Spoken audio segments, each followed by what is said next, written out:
Hello friends, वे 36 में आप सभी का स्वागत है। आज फिर से आप सभी के सामने एक बहुत ही महत्वपूर्ण वीडियो लेकर के आई हूँ।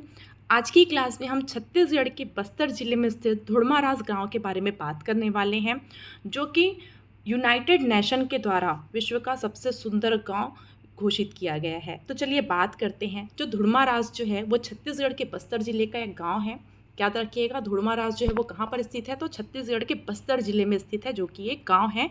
और यह गांव जो है वो कांगेर घाटी राष्ट्रीय उद्यान में स्थित है। ठीक है, आप मुझे कमेंट करके बताइएगा कि छत्तीसगढ़ में कितने राष्ट्रीय उद्यान हैं। ठीक है, और उनमें से एक राष्ट्रीय उद्यान कौन सा है? कांगेर घाटी राष्ट्रीय उद्यान, जहाँ पर धुड़मारास गांव जो है वो स्थित है। ये धुड़मारास गांव जो है वो अपनी जैव विविधता, पारंपरिक जीवन शैली, स्थानीय भोजन के लिए जाना जाता है।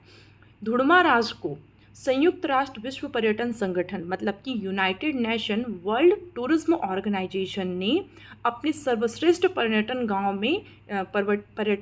उन्नयन कार्यक्रम के लिए चुना है। ठीक है, तो सर्वश्रेष्ठ पर्यटन गांव के लिए कौन से गांव को चुना गया है छत्तीसगढ़ के? तो धुड़मारास को चुना गया है। ठीक है, चूँकि धुड़मारास जो है वो कांगेर घाटी राष्ट्रीय उद्यान में स्थित है, तो चलिए थोड़ा सा कांगेर घाटी राष्ट्रीय उद्यान के बारे में जानते हैं कि वहाँ पे क्या क्या चीज़ें हैं। उसके बाद धुड़मारास के बारे में बात करेंगे। तो जो कांगेर घाटी राष्ट्रीय उद्यान है उसका नाम जो है कांगेर नदी के नाम पर पड़ा। ठीक है, नाम से ही क्लियर है, कांगेर वैली मतलब कि कांगेर घाटी राष्ट्रीय उद्यान मतलब कि वो कौन से नदी के तट पर होगा? तो कांगेर नदी के तट पर।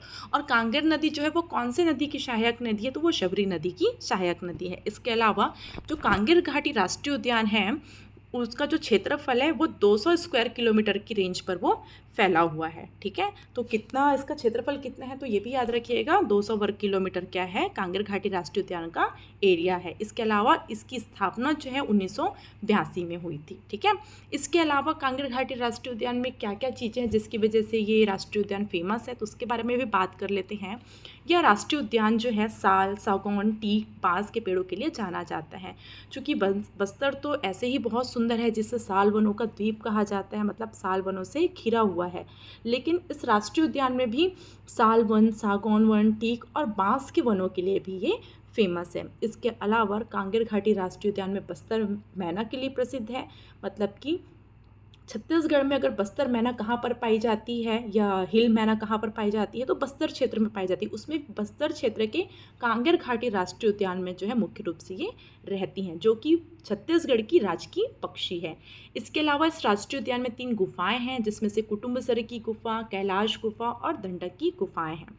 इन गुफाओं की खासियत ये है कि यह डीप स्टोन और फ्लो स्टोन से बनी भूमिगत चूना पत्थर की गुफाएं हैं। मतलब कि इन गुफाओं के अंदर जो लटकती हुई जो पत्थर आकृतियां मिलती हैं वो उसमें क्या रहती है? वो चूना पत्थर जो है वो मिलती हैं। ठीक है, इसके अलावा इस राष्ट्रीय उद्यान के अंतर्गत तीरथगढ़ झरना बहता है। मतलब कि कांगेर नदी में एक झरना, कांगेर नदी की एक सहायक नदी है मुंगावार, उस नदी के ऊपर ये झरना है तीरथगढ़ झरना या तीरथगढ़ वाटरफॉल, जो कि छत्तीसगढ़ का सबसे ऊंचा वाटरफॉल है। याद रखिएगा कौन से राष्ट्रीय उद्यान में स्थित है या कहाँ पर स्थित है? तो ये कांगेर घाटी राष्ट्रीय उद्यान में स्थित है तीरथगढ़ वाटरफॉल। ठीक है, इसके अलावा इस राष्ट्रीय उद्यान के अंतर्गत भैंसा दरहा नामक मगरमच्छ पार्क है। ठीक है, जिसको हम भैंसा दरहा क्रोकोडाइल पार्क भी बोलते हैं, जो कि छत्तीसगढ़ का एक प्राकृतिक मगरमच्छ पार्क है। मतलब इसे किसी कृत्रिम रूप से नहीं बसाया गया है, यहाँ पर प्राकृतिक या नेचुरल रूप से मगरमच्छ जो है वो रहते हैं। ठीक है, तो ये था आपके कांगेर घाटी राष्ट्रीय उद्यान के बारे में। चलिए हम बात करते हैं धुड़मारास के बारे में। ठीक है, तो धुड़मारास जो है, क्योंकि उसे विश्व United Nation World Tourism Organization ने विश्व का टूरिज्म गांव घोषित किया गया है, तो उसकी क्या क्या विशेषताएं हैं? तो अगर हम इसकी जैव विविधता के बारे में बात करेंगे, क्योंकि धुड़मारास जो है वो घने जंगलों और कांगेर नदी के बीच घिरा हुआ है करके इसकी सुंदरता और भी ज़्यादा बढ़ जाती है। ठीक है, इसकी जीवन शैली के बारे में बात करेंगे तो ये धुड़मारास जो है वो धुरवा जनजातियों का घर है। ठीक है, मतलब धुड़मारास जो गांव है वहाँ पर धुरवा जनजाति जो है वो निवास करती, इसलिए इसे धुरमा जनजातियों का घर कहा जाता है। और ये जो धुरवा जनजाति है ये गोंड जनजाति की उपजातियाँ हैं। ठीक है, इसके अलावा जब आप धुड़मारास घूमने के लिए जाएंगे तो वहाँ पर होम स्टे की भी इन लोग सुविधाएँ देते हैं। तो होम स्टे की अगर सुविधाओं के बारे में बात करेंगे तो आप यहाँ पर तस्वीर में देख सकते हैं कि इन लोग ऐसे घर बना करके रखते हैं, और इस घर में आप ये सुविधाएं देख सकते हैं कि वहाँ पे बेड लगे, आप चाहें तो वहाँ पर के रुक सकते हैं। तो ये जो है मतलब पर क्योंकि वो वर्ल्ड टूरिज्म प्लेस है, मतलब यूनाइटेड नेशन ने उसे वर्ल्ड टूरिज्म प्लेस घोषित किया है, इसलिए वहाँ पर और भी चीज़ें जो है वो अपडेट होती जा रही हैं। इसके अलावा यहाँ के लोकल खाने के बारे में बात करें तो धुरमाराश अपने पारंपरिक भोजन के लिए जाना जाता है। जैसे कि आपको पता है कि बस्तर अंचल का खान पान जो है वो बहुत ही ज़्यादा अलग है, वहाँ का पारंपरिक भोजन है, वहाँ की जनजातियाँ अपने अलग भोजन के लिए जानी जाती हैं, ठीक है। तो जब आप धुरमाराश घूमने के लिए जाएंगे तो वहाँ के आपको पारंपरिक भोजन के से भी अवगत कराया जाएगा, यहाँ आपको वहाँ पे चीज़ें मिलेंगी। इसके अलावा हम बात करेंगे कि धुरमाराश में और क्या क्या जो है गतिविधियाँ होती हैं। तो यहाँ पर काइकिंग, बास राफ्टिंग और ट्रैकिंग जैसी गतिविधियाँ होती हैं, ठीक है।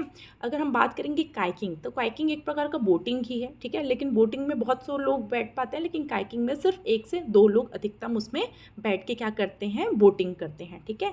बास राफ्टिंग या जिसको हम बैम्बू राफ्टिंग बोलते हैं, तो छत्तीसगढ़ का एकमात्र जगह जहाँ पर बैम्बू राफ्टिंग स्टार्ट हुआ है तो वो कौन सा है, धुड़मारास, ठीक है। तो वहाँ पर क्या होता है, बैम्बू राफ्टिंग होता है, बांस का नाव बनाया जाता है और उसमें आपको बोटिंग कराया जाएगा और राफ्टिंग कराया जाएगा। इसके अलावा ट्रैकिंग की भी सुविधा वहाँ पर उपलब्ध है। आप फोटोज़ में देख सकते हैं कि जो बीच वाली फ़ोटो है वो आपका काइकिंग है और ये आपका बैम्बू राफ्टिंग है और वहाँ का पारंपरिक भोजन है, ठीक है। इसके अलावा अगर हम बात करेंगे तो United Nation World Trade Organization के द्वारा BTVUP का उद्देश्य जो है वो टिकाऊ पर्यटन के माध्यम से ग्रामीण विकास को बढ़ावा देना है। मतलब यूनाइटेड नेशन में जो BTVUP जो है उसका उद्देश्य यही है कि टिकाऊ पर्यटन के माध्यम से ग्रामीण विकास को बढ़ावा देना है। तो इसी यूनाइटेड नेशन ने 60 देशों की एक लिस्ट बनाई, ठीक है, क्या बनाई, 60 देशों के बेस्ट गाँव की एक लिस्ट बनाई और उस लिस्ट में धुड़मारास जो है वो देश भर का इकलौता ऐसा गांव है जिसे इस बेस्ट गांव में शामिल किया गया, ठीक है। तो UN टूरिज्म ने बेस्ट टूरिज्म विलेज के लिए 55 गांव का चयन किया था और इन 55 गांव में से 20 गांव को शामिल किया गया था और इस 20 गांव में आपके छत्तीसगढ़ का एक गाँव है धुड़मारास, जिसके जब आप धुड़मारास में प्रवेश करेंगे तो वहाँ पर जो आपका टूरिस्ट प्लेस जो बनाया गया है उसके स्टार्टिंग में लिखा रहता है धुरवा डेरा, ठीक है। तो धुरवा डेरा कहाँ पर है, तो धुड़मारास में है, तो ये चीज़ आप याद रखिएगा। इसके अलावा अगर धुड़मारास में, क्योंकि ये यूनाइटेड नेशन में इसे शामिल किया गया है, तो यहाँ पर और क्या क्या सुधार जो हैं किए जाएंगे। तो धुड़मारास को पर्यटन अवसंरचना में सुधार कराया जाएगा, सांस्कृतिक विरासत के संरक्षण तथा निवासियों के जीवन स्तर में सुधार लाने के लिए सहायता दी जाएगी। इसके अलावा धुड़मारास को आर्थिक स्थिरता, पर्यावरणीय स्थिरता और पर्यटन विकास क्षेत्र जैसे क्षेत्रों को बढ़ावा देने में सहायता मिलेगी। तो ये सभी आपके धुरवा डेरा या धुड़मारास के बारे में था। यदि आप लोगों को ये वीडियो पसंद आया होगा तो मुझे आप कमेंट बॉक्स में कमेंट करके ज़रूर बताइएगा और ये वीडियो जो है वो आपके आने वाले सभी परीक्षाओं के दृष्टिकोण से बहुत ही ज़्यादा महत्वपूर्ण है। धन्यवाद।